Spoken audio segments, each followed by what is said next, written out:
ಬೆಂಗಳೂರಿನಲ್ಲಿ ಮುಂದಿನ 5 ದಿನಗಳವರೆಗೆ ಮಾರ್ಚ್ 30ರಿಂದ ಏಪ್ರಿಲ್ 3ರವರೆಗೆ ಕೆಲವು ಕಡೆ ಹಗುರದಿಂದ ಸಾಧಾರಣವಾಗಿ ಗುಡುಗು ಮಿಂಚು ಸಮೇತವಾಗಿ ಮಳೆಯಾಗುವ ಹೆಚ್ಚಿನ ಸಾಧ್ಯತೆಗಳದಾವೆ.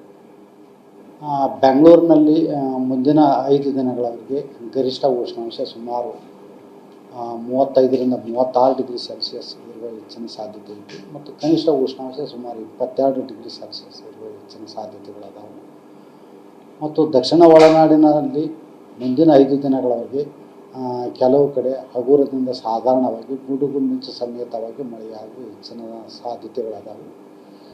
ಮತ್ತು ಉತ್ತರ ಒಳನಾಡಿನ ಜಿಲ್ಲೆಗಳಲ್ಲಿ ಕೂಡ ಮುಂದಿನ 5 ದಿನಗಳವರೆಗೆ ಹಗುರದಿಂದ ಸಾಧಾರಣವಾಗಿ ಕೆಲವು ಕಡೆ ಗುಡುಗು ಮಿಂಚು ಸಮೇತವಾಗಿ ಮಳೆಯಾಗುವ ಹೆಚ್ಚಿನ ಸಾಧ್ಯತೆಗಳದಾವೆ.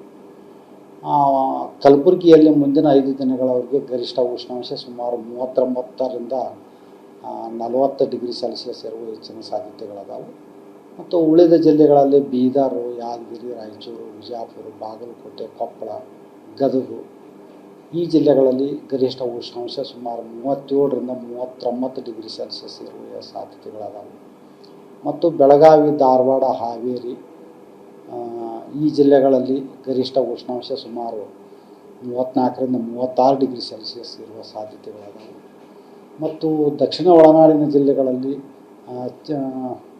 ಬಳ್ಳಾರಿ, ಚಿತ್ರದುರ್ಗ, ದಾವಣಗೆರೆ, ವಿಜಯನಗರ ಈ ಜಿಲ್ಲೆಗಳಲ್ಲಿ ಗರಿಷ್ಠ ಉಷ್ಣಾಂಶ ಸುಮಾರು 36ರಿಂದ 38 ಡಿಗ್ರಿ ಸೆಲ್ಸಿಯಸ್ ಇರುವ ಹೆಚ್ಚಿನ ಸಾಧ್ಯತೆಗಳದಾವೆ.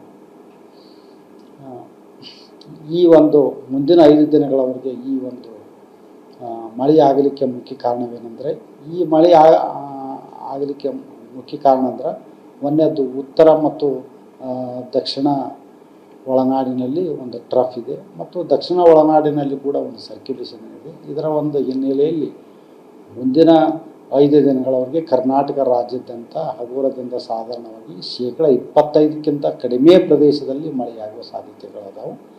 ಮತ್ತು ಈ ಗುಡುಗು ಮಿಂಚು ಮಳೆ ಎಲ್ಲ ಕಡೆನೂ ಮಳೆ ಆಗಲ್ಲ, ಕೆಲವೊಂದು ಕಡೆ ಮಾತ್ರ ಮಳೆಯಾಗುವ ಸಾಧ್ಯತೆ ಐತಿ. ಈ ಕೆಲವೊಮ್ಮೆ ಗುಡುಗು ಮಿಂಚು ಮಳೆಯಾಗುವ ಮುಂದೆ ಗಾಳಿಯ ವೇಗ ಕೂಡ ಪ್ರತಿ ಗಂಟೆಗೆ 40ರಿಂದ 50 ಕಿಲೋಮೀಟರ್ ಇರುವ ಸಾಧ್ಯತೆಗಳದಾವೆ.